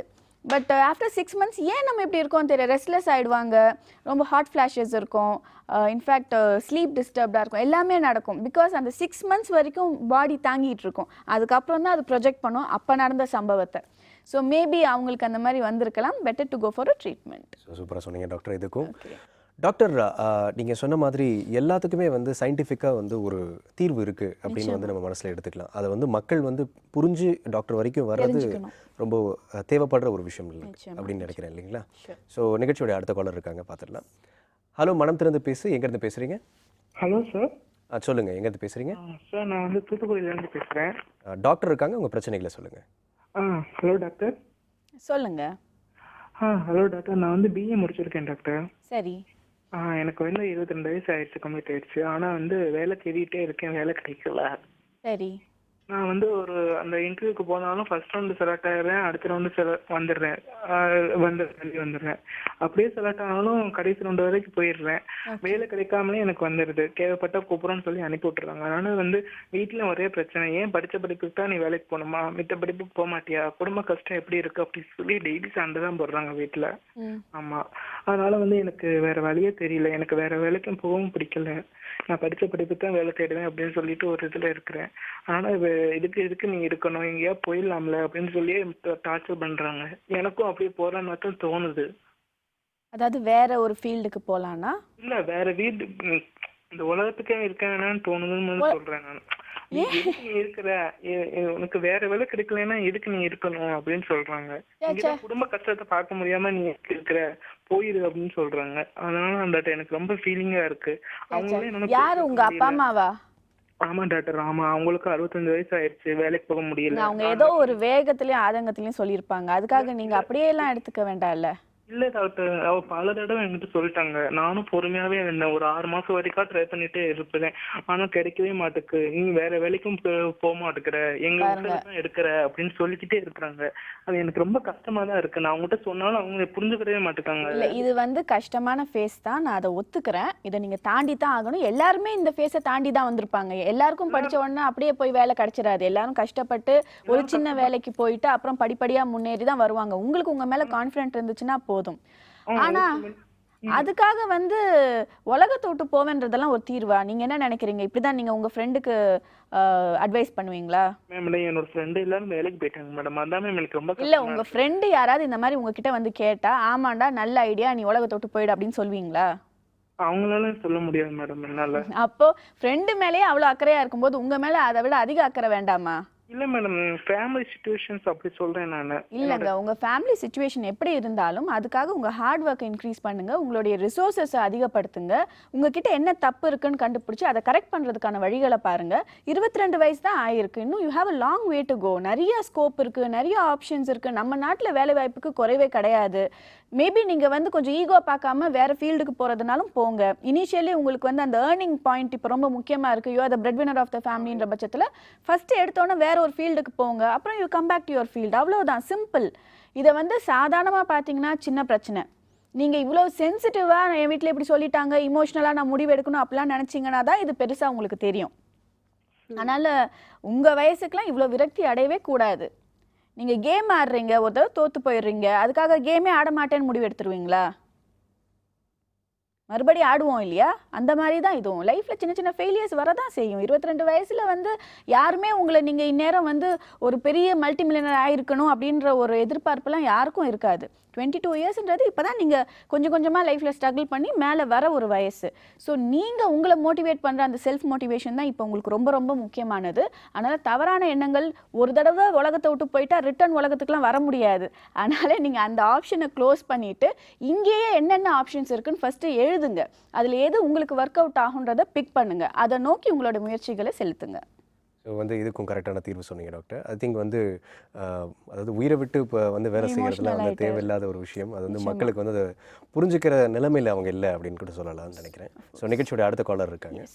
வணக்கம், மனம் திறந்து பேசு. எங்கேருந்து பேசுகிறீங்க? வணக்கம்ங்க. வணக்கம் சார். ஓகே, டாக்டர் இருக்காங்க, உங்கள் கேள்விகளை கேளுங்க சார். வணக்கம் டாக்டர். வணக்கம், சொல்லுங்கள். சென்னையிலேருந்து பேசுகிறோம். நானும் ஒய்ஃபும் லவ் மேரேஜ் பண்ணிட்டு இருக்கோம். சரி. என் ஒய்ஃப் எங்களுக்கு வந்து பெரிய ஃபேமிலி. என் ஒய்ஃப் வந்து எங்கள் குடும்பத்தில் மிங்கிள் ஆகவே மாட்டுறாங்க. ஒய்ஃபுக்கும் அம்மாவுக்கும் தொடர்ந்து சண்டை வந்துட்டே இருக்கு. ஓகே. நான் வந்து அம்மாவுக்கு தான் சப்போர்ட் பண்ணுறேன். ஆனால் ஒய்ஃப் வந்து என்னை எதுக்கு கல்யாணம் பண்ணி கூட்டின்னு வந்த, எனக்கு ஏன் சப்போர்ட் பண்ண மாட்டேன்னு கேட்குறாங்க. தெரியல, தொடர்ந்து சண்டை வந்துட்டே இருக்கு உங்களுக்குள்ள. இல்லைங்க, நீங்கள் வந்து எவ்வளோ நாள் ஆச்சு கல்யாணம் ஆகி? 3 இயர்ஸ் ஆகுது. 3 இயர்ஸ் ஆகுது.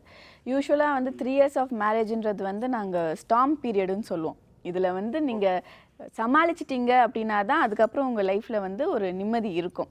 ஸோ இந்த 3 வருஷன்றது ரொம்ப டெலிகேட்டான ஒரு வருஷங்கள் தான்.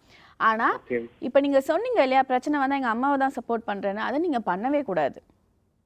உங்க அம்மா வந்து லைஃபை பார்த்துருக்காங்க, அவங்களுக்கு மெச்சூரிட்டி இருக்கு. ஆரம்பத்தில் அவங்களுக்கு கொஞ்சம் இன்செக்யூரிட்டி இருக்கும், நம்ம பையன் நம்மளை விட்டுருவானா இல்லை பொண்டாட்டி சொல்றது கேட்பானா, அதெல்லாம் இருந்திருந்தாலும் அவங்க வந்து கொஞ்சம் கொஞ்சமா அவங்கள வெளியில கொண்டு வந்துக்கலாம். ஆனா புதுசா வந்திருக்க ஒரு ஒய்ஃப், உங்களை கம்ப்ளீட்டா டிபெண்ட் ஆயிருக்க ஒரு ஒய்ஃபை வந்து நீங்க இக்னோர் பண்ணீங்க அப்படின்னா டெஃபினட்டா அவங்க மன ரீதியா பாதிக்கப்படுவாங்க.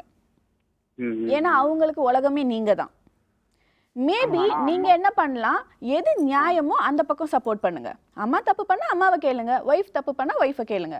அது பெட்டர், நியூட்ரலா இருக்குது. அப்படி இல்லைன்னா செகண்ட் நம்ம அம்மா கேட்டாங்கன்னா அம்மா கஷ்டப்படுவாங்க. எங்க நியாயமா எது தப்பு எது ரைட்டுன்னு உங்களுக்கு பார்க்க தெரியாதா? ஆமா ஆமா. அப்ப அதுக்கு யாரு வந்து அதுக்காக நீங்க வந்து இவங்கள சப்போர்ட் பண்றேன், ஒய்ஃபுக்காக நான் எங்க அம்மாவை திட்ட போறேன்னு பயங்கரமா திட்டுறது அப்படிலாம் இல்லை. நான் சொல்றது உண்மையிலேயே நியாயமா இருந்துச்சுன்னா அம்மாவை 2 கேள்வி, ஏமா கொஞ்சம் பார்த்து நடந்துக்கோங்கம்மா, இல்லை ஒய்ஃப் தப்பு பண்ணா ஏமா நீயாவது கொஞ்சம் புரிஞ்சுக்கோ, ஏன் நான் உன் பக்கம் தான் இருக்கேன் அப்படின்னு சொல்லும்போது ஒரு பிரச்சனையும் வராது. சரி, 2 பேருக்குமே வந்து they need that assurance that நீங்க அவங்கள விட்டுற மாட்டீங்க அப்படின்றது. ஸோ அதை நீங்க எப்படி கொடுக்குறீங்கன்றது ரொம்ப முக்கியம். உங்க communication is the most vital thing. அதை நீங்க சரியா செஞ்சிட்டீங்கன்னா பிரச்சனைங்க வராது. ஓகே. அப்படி இருக்காங்க, மாசம் மாசம் சண்டை வந்துட்டே இருக்கு. ட்ரீட்மெண்ட்ல வேற இருக்கும். நம்ம கரெக்டாக அந்த டைமில் வந்து ரொம்ப கஷ்டமாயிடுது. சண்டை போட்டுன்னு இல்லை கோச்சிக்கிறாங்க. நீங்கள் வந்து இந்த ஸ்ட்ரெஸ்ஸே வந்து இப்போ ரீசெண்டாக ஒரு காரணம், இந்த இன்ஃபர்டிலிட்டிக்கெலாம் மெயின் காரணமே ஸ்ட்ரெஸ்ஸு தான். லவ் பீரியட்லையும் சரி, ஒர்க் ஸ்ட்ரெஸ் ஆகட்டும், கல்யாணம் ஆனதுக்கப்புறம் இந்த மாதிரி இன்லாஸ் ப்ரெஷரு, இது எல்லாம் தான் மெயினாக வந்து இன்ஃபர்டிலிட்டிக்கு ஒரு ஒரு பெரிய வழிவகுத்துட்ருக்கு. ஸோ நீங்கள் வந்து நிம்மதி ஆகிட்டு வீட்டில் ஒரு ப்ளசன்ட் அட்மாஸ்ஃபியர் க்ரியேட் பண்ணிங்கன்னா நீங்கள் நேச்சுரலாக கூட ட்ரை பண்ணலாம். அவங்க எங்கள் வீட்டில் மிங்கிள் ஆகவே மாட்டாங்க. எங்களுக்கு பெரிய ஃபேமிலி எங்களுது. இருக்கலாங்க. நீங்க வந்து சிம்பிள், நீங்க உங்க ஒய்ஃப் கிட்ட வந்து நான் இருக்கேன் உனக்காக, என்ன நடந்தாலும் உன்னை விட்டுற மாட்டேன், நீ என்ன நம்பலாம் அப்படின்னு நீங்க சொன்னீங்கன்னா, அதை நீங்க கடைப்பிடிச்சிங்கன்னா, எப்பேற்பட்ட ஒய்ஃபு எவ்வளவு வீட்டில் டார்ச்சர் இருந்தாலும் ஷீ வில் பி செக்யூர்ட். இல்லை நமக்கு ஹஸ்பண்ட் இருக்காரு பார்த்துக்குவாருன்னு உங்களுக்குள்ள பிரச்சனை வராது. யூஸ்வலாகவே வந்து லைஃப்பில் வந்து அதுவும் இல்லாமல் ஸ்பெஷலாக ஹோமில் வந்து நீங்கள் பார்த்தீங்கன்னா 2 பேருக்குள்ளே இருக்கிற சண்டையை வந்து எப்படி தீர்க்குதுன்னு தெரியாமல், யார் பக்கம் வந்து சார்ந்து நம்ம பேசுறதுன்னு தெரியாமல் நிறைய பேருக்கு இந்த பிரச்சனைகள் இருக்குது டாக்டர். ஸோ இந்த விஷயங்களை வந்து எப்படி நியூட்ரலாக இருந்தால் மட்டும்தான் வந்து அதை நம்ம சமாளிக்க அவங்களுக்கு அந்த முடியும். கெப்பாசிட்டி இருந்துச்சுன்னா நியூட்ரலாக இருக்கிறது ரொம்ப நல்லது. ஏன்னா ஒய்ஃபுக்கும் சரி அம்மாக்கும் சரி என்ன அவங்களுக்கு தோணா நியாயமாக பேசுவார் அவர், அப்போ அவர் சொல்கிறாருன்னா கரெக்டாக இருக்கும் அப்படின்னு போயிடும்.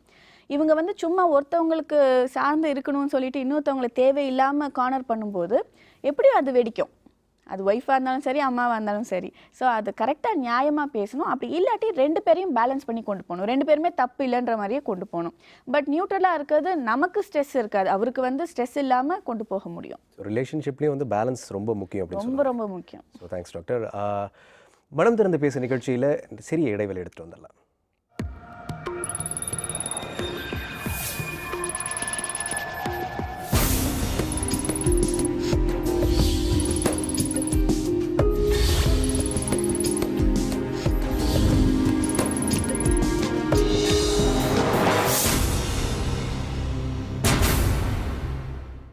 வெல்கம் பேக் டு மனம் திறந்து பேசு. மன ரீதியான பிரச்சனைகளுக்கு டாக்டர் அபிலாஷா தீர்வுகள் கொடுத்துக்கிட்டு இருக்காங்க. ஸோ டாக்டர், வழக்கமாகவே வந்து லைஃப்பில் வந்து நம்ம அம்மாவாகட்டும் இல்லை ஒய்ஃப் ஆகட்டும் இல்லை வந்து ரிலேஷன்ஷிப்பில் இருக்கக்கூடிய எந்த ஒரு ஆளாக இருந்தாலும் வந்து நம்ம எப்படி அந்த ரிலேஷன்ஷிப்பை எடுத்துகிட்டு போகணும் அப்படின்னு சொல்லிட்டு ஒரு வழிமுறைகள் இருக்கும். பட் இருந்தாலும் ஒருத்தரை சார்ந்து வந்து ஒரு மனிதனுக்கு இருக்கக்கூடிய பழக்கங்கள் அதிகம். ஸோ இந்த சார்ந்து இருக்கக்கூடிய விஷயங்கள்னால மற்ற ரிலேஷன்ஷிப்பில் நிறைய ப்ராப்ளம்ஸ் உருவாகும். ஒரு இன்ஃபேக்சுவேஷன், ஒரு சின்ன வந்து ஒரு மிஸ் அண்டர்ஸ்டாண்டிங், இந்த மாதிரி சின்ன சின்ன பிரச்சனைகள் உருவாகிறதுக்கு வாய்ப்பு இருக்குது. ஸோ இந்த மாதிரி விஷயங்கள்லேருந்து வெளியே வர்றதுக்கு நியூட்ரலாக இருக்கிறதுக்கும் என்ன மாதிரியான வழிமுறைகள் நம்ம கையாளணும்? ரொம்ப சிம்பிள். நம்ம வந்து நம்மளாக இருந்துட்டா போதும். யார் ஒருத்தவங்க மேலே நீங்கள் டிபெண்ட்டாக இருந்தாலும் அவங்கள காப்பாற்றுறதா நினச்சி மெனிப்புலேட் பண்ண வேண்டாம். நிச்சயமாக இவங்களை நீங்கள் காப்பாற்றுற ப்ராசஸில் இன்னொருத்தவங்களை நீங்கள் அக்யூஸ் பண்ணுறீங்க. ஸோ அப்படி பண்ணும்போது இவங்களுக்கு அந்த எதிர்பார்ப்பு அதிகமாகிடும். நான் தப்பே பண்ணனாலும் நீ என்னை திட்டக்கூடாது அப்படின்ற ஒரு எதிர்பார்ப்பு இந்த சைடு வரும். இவங்க சைடில் வந்து நான் ஒன்றும் பண்ணாமலே நீ என்னை திட்டிட்டு தானே இருந்த அப்படின்றது கொஞ்சம் கொஞ்சமாக வளர்ந்துட்டே வரும். ரெண்டுமே ஒரு ஸ்டேஜில் வெடிக்க தான் செய்யும். ஸோ ரேதர் நீங்கள் வந்து நீங்களாகவே இருங்க. நியாயமாக என்ன நடக்குதோ அதை பேசுங்க. நீங்கள் எப்பவுமே நியாயமாக பேச பழகிட்டோன்னா நமக்கு எல்லா இடத்துலையுமே அது பழக்கமாயிடும். ஸோ ஒரு ஒர்க் பிளேஸ்லையும் சரி, நம்ம சுப்பீரியரோ இல்லை சப்பார்டினேட்டோ அதுக்காக பேசாமல் இது ரைட்டு இது தப்பு அப்படின்னு பேசும்போது மற்றவங்களுக்கு நம்ம மேலே இருக்க அந்த ஒப்பீனியன் வந்து ரொம்ப ஹை ரிகார்ட்ஸ் வந்துடும். அவங்க எது சொன்னாலும் நியாயமாக இருக்கும், கரெக்டாக இருக்கும் அப்படின்னு. அப்போ யாரும் நம்மளை எதுவும் திட்ட மாட்டாங்க, கோவப்பட மாட்டாங்க. எதிர்பார்ப்புகளும் குறைஞ்சிரும். இவர் நமக்கு ஃபேவரபுளாக இருக்கணும் அப்படின்ற எதிர்பார்ப்பு குறைஞ்சிரும். ஸோ அது நம்ம நடந்துக்கிற விதத்தை பொறுத்து இருக்குது. அது யாரால் நடந்துக்க முடியும்னா தனிப்பட்ட முறையில் எனக்கு ஆதாயம் பார்க்காம இருந்தால் மட்டும்தான் என்னால் அப்படி இருக்க முடியும். ஸோ அது ஒவ்வொருத்தவங்களும் அவங்களுடைய பர்சனாலிட்டியில் அதை ப்ராக்டிஸ் பண்ண ஆரம்பிச்சிட்டாங்கன்னா ரொம்ப ஈஸியாகிடும். ரிலேஷன்ஷிப்குள்ளேயே வந்து ஆதாயம் பார்க்காம நம்ம வந்து பிஹேவ் பண்ண மட்டும்தான் வந்து ஹாப்பியாக லிவ் பண்ண முடியும் எல்லா பக்கமும். ஸோ நிகழ்ச்சியோட அடுத்த காலர் இருக்காங்க. ஹலோ, மனம் திறந்து பேசி, எங்கேருந்து பேசுகிறீங்க? ஹலோ வணக்கம் சார், நான் ராமநாதபுரத்துலேருந்து பேசுகிறேன். டாக்டர் இருக்காங்க, உங்கள் பிரச்சனைகளை சொல்லுங்கள். வணக்கம் டாக்டர். வணக்கம், சொல்லுங்கள். வணக்கம் டாக்டர். எனக்கு ஒரு சந்தேகம். அதாவது ஒரு குழந்தை ஃபார்ம் ஆகுது இல்லையா, அது குழந்தை ஃபார்ம் ஆகிறதுக்கு மனநிலை எந்த இடத்துல ஃபார்ம் ஆகுது, அந்த மனநிலை வளர்றதுக்கு இந்த இது மரபணு எதுவும் சம்மந்தம் இருக்கிறா அப்படின்னு சொல்லி தெரிஞ்சுக்கிறாங்க மேடம். குழந்தை உங்களுக்கு ஒரு 6-7 மாசத்துலயே அதுக்கு மனசுன்றது ஃபார்ம் ஆயிடுதுங்க. சரி மேடம். அது அந்த அம்மாவோடைய உணர்வுகள் எல்லாமே அதுக்கு பாஸ் ஆன் ஆகுது. சரி மேடம். ஸோ அதுக்கு பயமாகட்டும், சந்தோஷமாகட்டும், தைரியமாகட்டும் எல்லாமே அந்த வயசுலயே உள்ள அதால ஃபீல் பண்ண முடியும். இன்ஃபேக்ட் நிறைய ஃபீட்டர்ஸ் அந்த கருவில் இருக்கும்போது உலகத்தை பார்க்கணும்னு ஆசைப்படுவாங்களாம். ஓகே சீக்கிரம் மேடம். நான் வந்து அவங்கள பார்க்கணும், சீக்கிரம் நான் வந்து இது என்னன்னு தெரியணும், அம்மா என்னமோ சாப்பிட்டுட்டு புகழ்றாங்களே அது என்னன்னு நானும் சாப்பிடணும், அந்த அளவுக்கு வந்து அண்டர்ஸ்டாண்டிங் இருக்கும் ஒவ்வொரு கருவுக்கும். Okay madam. ஹலோ மேடம், இன்னொரு டவுட் மேடம். சொல்லுங்க. எங்க அப்பாவோட மனநிலை வந்து என்னோட மனநிலைக்கு ரெண்டும் ஒண்ணா இருக்குமா? அது வந்து ஜீன்கள் மூலமா எதுவும் கடத்தப்படுகிறதா அப்படின்னு சொல்லி கேட்கணும், தெரிஞ்சுக்காங்க மேடம். லீகல். இன்னொரு வாட்டி உங்கள் கேள்வியை நீங்கள் திருப்பி கேளுங்க. இல்ல மேடம், அது இப்ப எங்க அப்பாவோட மனநிலை இருக்குது இல்லையா, ஆமா. எங்க அப்பாவோட மனநிலை வந்து என்னோட மனநிலைக்கு ஒத்து போதா, ஜீன்கள் மூலமா எதுவும் கடத்தப்படுகிறதா அப்படின்னு சொல்லி ஜீன்கள் மூலமா டெஃபினட்டா இருக்குங்க. உங்களுக்கு வந்து ஹெரிடிட்ரி வந்து it plays a major role.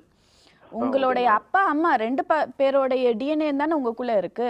So அவங்கள இப்போ நிறைய டிசீசஸ் சொல்றோம், மனப்பிரச்சனைகளும் சரி உடல் ரீதியான பிரச்சனைகளும், டயபெட்டிஸ் ஆகட்டும், ஹார்ட் ப்ராப்ளம் எல்லாமே வந்து உங்களுக்கு ஜெனட்டிக்காக வர வாய்ப்பு இருக்குன்னா அந்த மரபணு சார்ந்தா வரது தான். ஸோ உங்களுடைய பர்சனாலிட்டியும் அந்த மாதிரி வர்றதுக்கு நிறைய வாய்ப்பு இருக்கு. ஸோ நிகழ்ச்சியோடைய அடுத்த காலரும் இருக்காங்க, கேட்டுடலாம். ஹலோ, மனம் திறந்து பேசு, எங்கேருந்து பேசுகிறீங்க? ஹலோ. ஹலோ. சொல்லுங்கள், எங்கேருந்து பேசுகிறீங்க? நாங்கள் ஆவடியிலேருந்து கிருபா பேசுகிறேங்க. சொல்லுங்கள், டாக்டர் இருக்காங்க, உங்கள் பிரச்சனைகளை சொல்லுங்கள். சரிங்க. Hello doctor. வணக்கம், சொல்லுங்கம்மா. ஹலோ டாக்டர், நான் கிருபா பேசுகிறேங்க. சொல்லுங்க. எனக்கு வந்து கொஞ்ச நாளைக்கு முன்னாடி அடிக்கடி தூக்கம் இல்லாமல் இருந்தது. சரி. அப்போ வந்து அதனால வந்து இப்போ என்ன நெகட்டிவ் தாட்ஸ் வந்து அதிகமாக வருது. சரி. அதனால அப்புறம் சின்ன பிரச்சனை, இப்போ வயிற்றுல ஏதோ ஒரு பிரச்சனை, அப்புறம் சின்ன தலைவலி வந்தாலும் நம்மளுக்கு இப்படி இருக்குமோ, நம்மளுக்கு இது மாதிரி இப்போ பிரெயின் டியூமர் வந்துருமோ, அப்புறம் வயிற்றுல வந்து எனக்கு அல்சர் ப்ராப்ளம் இருந்ததுங்க. சரி. அது மாதிரி இருந்தா நம்மளுக்கு வந்து அல்சர் பெருசாச்சுன்னா கேன்சரா மாறிடுமா, அது மாதிரி பயம் வந்து எனக்கு இருந்துட்டே இருக்கு. போய் அப்பவே போய் நம்ம எண்டோஸ்கோபி போட்டு பார்க்கணும், ஸ்கேன் எடுத்து பார்க்கணும், அப்படி போய் எடுத்து பார்க்கறதுங்க. ஆனா எடுத்து பார்த்தா ஒண்ணுமே இருக்கிறது இல்லை. ஆனா எனக்கு அந்த பயம் வந்து ஒரு நடுக்கம் இருந்துட்டே இருக்கு. நீங்க என்ன பண்றீங்க? நான் ஹவுஸ் ஒய்ஃபுங்க. எனக்கு ஹவுஸ் ஒய்ஃப், குடும்பத்துல ஒரு பிரச்சனை இல்ல, 2 பெண் குழந்தை, சந்தோஷமா இருக்கேன். இல்ல நீங்க வந்து உங்களுக்கு நிறைய ஃப்ரீ டைம் இருக்கா? ஃப்ரீ டைம்ஸ் வந்து பாத்தீங்கன்னா காலையில 2 பேரும் குழந்தைக்கு 2 ஸ்கூலுக்கு போயிருவாங்க. மதியம் ஒரு பொண்ணு, சின்ன பொண்ணு மதியம் வந்துருவா. அவருக்கு வந்து 3 ஷிஃப்ட். ஒரு நாள் வந்து நைட் ஷிஃப்ட் ஆனா பகல்ல எல்லாம் இருப்பாரு. அப்புறம் ஒவ்வொரு வாரம் மாறி மாறி ஷிஃப்ட் போவாருங்க. சரி. உங்களுக்கு எப்பத்துல இருந்து இந்த நெகட்டிவ் தாட்ஸ் ஜாஸ்தியா வருது? அதாவது வந்து ஒரு 3 இயர்ஸ்க்கு முன்னாடி வந்து எங்க அப்பாவுக்கு ரொம்ப உடம்பு சரியில்லாம இருந்ததுங்க. அந்த டைம்ல பாத்தீங்கன்னா எனக்கு ரொம்ப தூக்க இன்மை வந்து ரொம்ப இருந்தது. எங்க அப்பாவை நினைச்சு, நான் ஒரே பொண்ணுதான். சரி. அப்ப வந்து எங்க அப்பாவுக்கு ரொம்ப சீரியஸா இருந்தது. அப்ப வந்து எனக்கு ரொம்ப இது மாதிரி அப்பாக்கு இப்படி இருக்கு அப்படிங்கறது ஒரு தூக்கம் இல்லாம இருந்தது. அப்ப வந்து பாத்தீங்கன்னா அதுக்கப்புறம் தான் எனக்கு இது மாதிரி நெகட்டிவ் தாட்ஸ் வர ஆரம்பிச்சது. சரிங்க. இப்ப அப்பா நல்லா இருக்காங்களா? இப்ப அப்பா நல்லா இருக்காரு. அதுக்கப்புறம் தான் எனக்கு 2வது பொண்ணும் பிறந்துச்சு. சரி, ஓகே. அதனால வந்து எனக்கு இது ஒண்ணுதான் ப்ராப்ளம். எனக்கு அப்பப்போ அந்த மைண்ட்ல வந்து அது மாதிரி வருது. ஆனா நானும் வந்து கட்டுப்படுத்தணும்னு சாமி பாட்டு அதிகமா கேட்கறது, அப்புறம் மூச்சு பயிற்சி மாதிரி செய்யறது, அது மாதிரி பண்ணிட்டு இருக்கேன். இப்படியே பண்ணிக்கலாமா, இல்ல இதுக்கு ட்ரீட்மெண்ட் ஏதாவது எடுக்கணுமா, இல்ல நாமளே இது சரி பண்ணிக்கலாமா? நீங்க இப்படி பண்ணியும் உங்களுக்கு வந்து மாற்றம் இல்லை அப்படின்னா ட்ரீட்மெண்ட் எடுக்கிறது நல்லது. அது தவிர வந்து நீங்க உங்களை பிஸியா வச்சுக்கோங்க. அதாவது ஏதாவது உங்களுக்கு பிடிச்ச ஆக்டிவிட்டீஸ், மேபி டெய்லரிங்கா இருக்கலாம், இல்ல குக்கிங்கா பேக்கிங்கா இருக்கலாம், இல்ல ஏதாவது சின்ன பார்ட் டைம் வேலையா இருக்கலாம், டியூஷன் எடுக்கிறதா இருக்கலாம். ஏதாவது ஒரு வேலை, உங்களுக்கு பிடித்தமான ஒரு வேலையில நீங்க ஈடுபடுங்க. சரிங்க. உங்களை நீங்க பிஸியா வச்சுக்க இந்த நெகட்டிவ் தாட்ஸ் குறைஞ்சிட்டே வரும். சரிங்க. ஸோ அதோடைய அழுத்தம் வந்து உங்களுக்கு இந்த எக்ஸாஜரேட்டட் ஃபியர் இருக்கு இல்லையா, நமக்கு இது வந்துருமா, இப்படி ஆயிடுவோமா அப்படின்றது குறையும். சரிங்க. ஸோ மெயின் வந்து உங்களை நீங்க பிஸியா வச்சுக்கிறது தான். சரிங்க. சரி. எனக்கு ஸோ இப்போ இந்த காலகட்டத்தில் வந்து தனியாக இருக்கிற எல்லா ஆட்களுக்குமே வந்து ஒரு நெகட்டிவ் தாட் வந்துடுது அப்படின்னு வந்து ஷோராக சொல்லலாம். ஏன் தனியாக இருந்தால் பாசிட்டிவ் தாட் வர்றதுக்கு எப்படி நம்ம மைண்டை வந்து எப்படி எடுத்துகிட்டு போனோம் மேடம்? இல்லை, அது என்ன ப்ராப்ளம் கேட்டிங்கன்னா, அந்த காலத்தில் வந்து செக்யூர்ட் ஃபீலிங் இருக்கும். லைக் அக்கம் பக்கத்துலலாம் பேசுவாங்க. இன்னும் ரொம்ப முன்னாடி பார்த்தீங்கன்னா அந்த திண்ணையில் உட்காந்து கதை பேச, டிவி கிடையாது, திண்ணையில் உட்காந்து கதை பேசுவாங்க, இவங்களுடைய விஷயங்களை ஷேர் பண்ணுவாங்க, அவங்க கிட்டேருந்து இவங்க எடுத்துக்குவாங்க. சும்மா அப்படியே நொறுக்கு திணி சாப்பிட்டுட்டு கதை பேசிட்டு ஒரு நல்ல ரிலேஷன்ஷிப் இருக்கும். So that gave a lot of secured feeling. ஏதாவதுனா நம்ம அவரை கூப்பிடலாம், அவங்க வந்துடுவாங்க அப்படின்றது இருக்கும். இன்றைக்கி இருக்கிறவங்களுடைய மனநிலை வந்து ரொம்ப ஒரு பயத்திலே இருக்காங்க. அக்கம் பக்கத்தில் அவ்வளோ ஃப்ரெண்ட்லியாக இருக்கிறது இல்லை.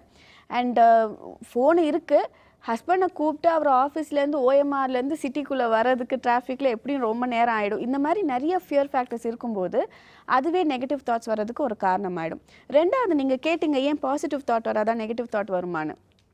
வாழ்க்கையில் வந்து நெகட்டிவ் தாட் வந்து நான் எப்பவுமே இப்படி தான் சொல்லுவேன், ஒரு ரேஸில் நம்மலாம் ஓடிட்டே இருக்கோம். அதாவது நம்மளை சுறுசுறுப்பாக வச்சுட்டே இருக்கோம் அப்படின்னா we are going towards the positive.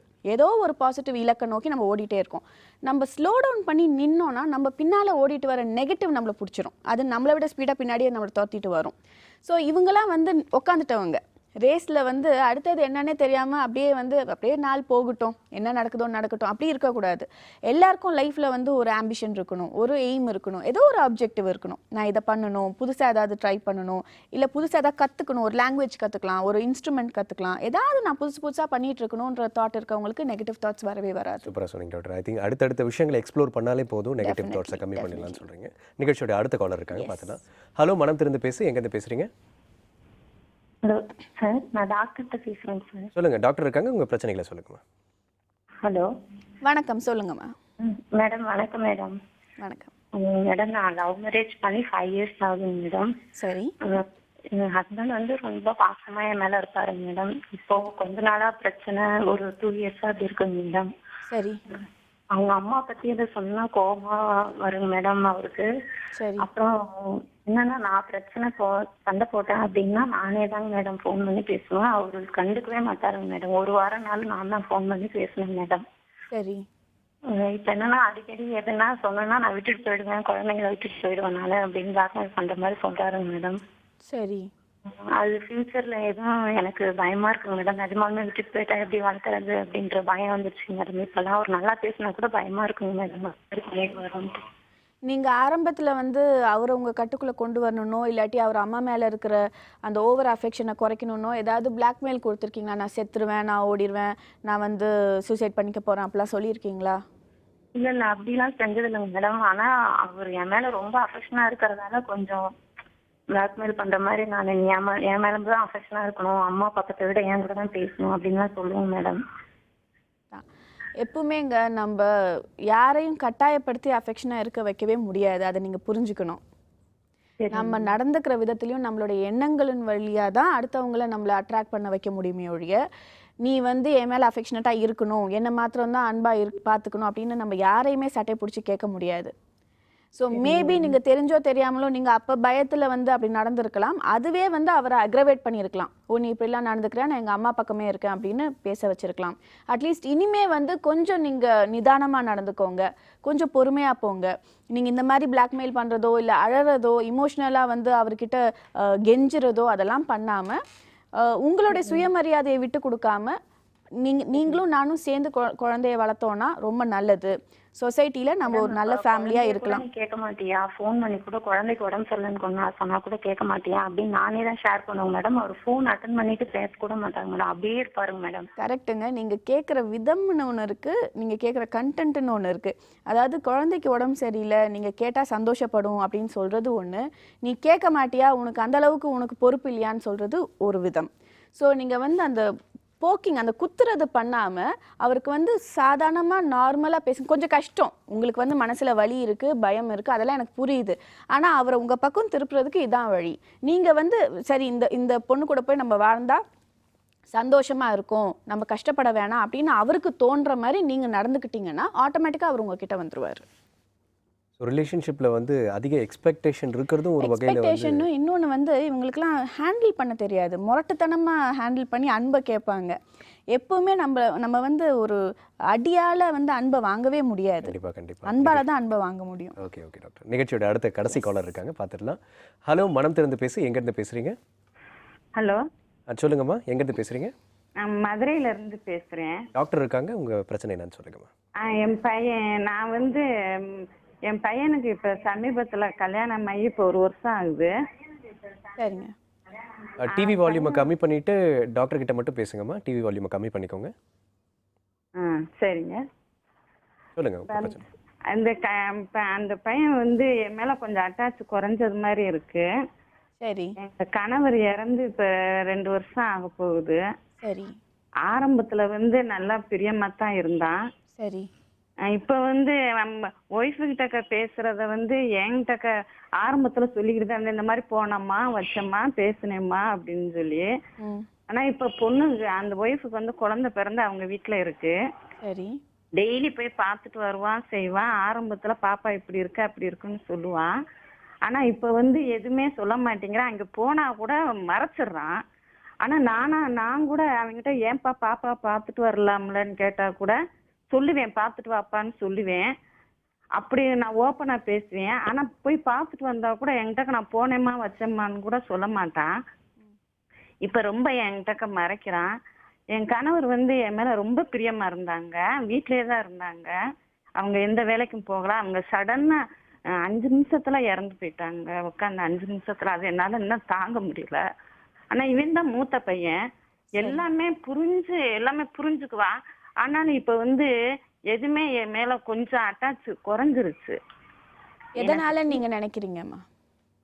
அவன் இந்த ஒய்ஃப் கொஞ்சம் நம்ம ஏதாச்சும் அவங்கள பத்தி நினைச்சு அழுதா கூட என்ன உங்க அம்மா எப்ப பார்த்தாலும் அவங்கள நினைச்சு அழுதுகிட்டே இருக்காங்க, அழுதாப்புல என்ன ஆகுன்னு அந்த மாதிரி பேசி பேசி அவனுக்கு கொஞ்சம் மனசு இதாயிருச்சு. சரி. ஆனா என் மேல ரொம்ப பிரியமா தான் இருந்தான். ஆனா இப்ப வர வர சாப்பிட்டீங்களாமான்னு கூட கேட்க மாட்டேங்கிறான். உங்களுடைய ஆசை என்ன? பையன் சந்தோஷமா குடும்பத்தோட வாழறதா இல்ல உங்க கூட இருக்கணும்னு நினைக்கிறீங்களா? இல்ல என் கூட தான் இருக்கான். இல்ல நான் கேக்குறது என்னன்னா, அவரு பொண்டாட்டி குழந்தைன்னு சந்தோஷமா வாழ்றத பார்த்து நீங்க சந்தோஷப்படணுமா இல்ல உங்களை சந்தோஷப்படுத்துறது தான் முக்கியம் நீங்க நினைக்கிறீங்களா? இல்ல அவனு சந்தோஷமா இருக்கணும் தான். சரி, வெரி குட். இல்ல நீங்க அதே சமயத்துல உங்களையும் விட்டு கொடுக்க கூடாது. சாப்பிட்டீங்களாமா அப்படின்னு ஒரு வார்த்தை கேட்க மாட்டேங்கிறான். சரி. இப்ப என்னம்மா செய்றீங்கன்னு சொல்லி கேட்க மாட்டேங்கிறான். சரி, நீங்க நீங்க தான் அவரை பெத்து வளர்த்துருக்கீங்க. நீங்க ஒரு விஷயம் மறந்துடக்கூடாது. சாப்பிட்டீங்களா இல்லையான்னு கேட்கலன்ற ஒரு காரணத்தினால அவருக்கு உங்க மேல அன்பு இல்லைன்னோ இல்ல அவர் உங்களை ஒதுக்கிட்டாருனோ அர்த்தம் கிடையாது. என்ன சிச்சுவேஷனோ என்ன ஸ்ட்ரெஸ்ஸோ அம்மா புரிஞ்சுக்குவாங்க அப்படின்ற உரிமையில கூட அவர் அப்படி பண்ணியிருக்கலாம். நீங்க தேவையில்லாம அதை ஒரு மனபாரமா எடுத்து உங்களை நீங்கள நொந்துக்கிறனால எந்த பிரச்சனையும் சால்வ் ஆக போறது இல்லை. அதனால கொஞ்சம் கேப் விடுங்க. கொஞ்சம் சரி எல்லாம் சரியாகட்டும். அவரும் ஒய்ஃப் வேற எங்கேயோ இருக்காங்க, குழந்தை அங்கே இருக்கு, அங்கே ஓடிட்டு ஓடியாந்துட்டு இருக்காரு, அவர் வேலைக்கு போகணும், இந்த ப்ரெஷர்லாம் இருக்கு இல்லையா? அதனால கொஞ்சம் மேபி அவர் உங்களை கவனிக்கிறதுல கொஞ்சம் குறைவு இருக்கலாமே ஒழிய உங்களை ஒதுக்கணுன்றது எண்ணமா இருக்காது. ஸோ நீங்கள் அந்த ஒய்ஃப் ஏதோ சொல்லி கொடுத்துருப்பா அப்படிலாம் நினைக்காம ஓப்பனாக வச்சிங்கன்னா உங்கள் மைண்டை, உங்களுக்கு சின்ன சின்ன விஷயமும் கஷ்டமாக இருக்காது. இல்லாட்டி நீங்கள் இந்த ஒரு ஆங்கிளில் பார்க்கும்போது அவள் சொல்லி கொடுத்து தான் இவன் இப்படி பண்ணுறான் அப்படின்ற ஆங்கிள் வந்துருச்சுனாலே தொட்டதெல்லாம் நமக்கு கோபம் வரும், உங்களுக்கு மன நிம்மதி இல்லாமல் போயிடும். அதனால் நீங்கள் அந்த தாட்டை ஃபஸ்ட்டு எடுத்துருங்க உங்கள் மைண்டை விட்டு. நிச்சயமாக அவர் உங்ககிட்ட வருவார். கொஞ்சம் எல்லாம் செட்டில் டவுன் ஆகிறதுக்கு வெயிட் பண்ணிட்டு இருப்பாரு. கண்டிப்பாக இதுக்கும் டைம் கொடுத்தா தான் கண்டிப்பாக ஹீல் ஆக முடியும் அப்படின்னு சொல்லி அழகாக சொன்னீங்க. ஸோ இன்னையுடைய காலர்ஸ்க்கு எல்லாருமே ரொம்ப அழகாக பதில் சொன்னீங்க doctor. So once again thanks நீங்கள் வந்ததுக்கு. எல்லா காலர்ஸும் கண்டிப்பாக பயனடைஞ்சிருப்பாங்கன்னு நினைக்கிறேன். ஸோ நிகழ்ச்சியோடைய முடிவுக்கு வந்துட்டோம்.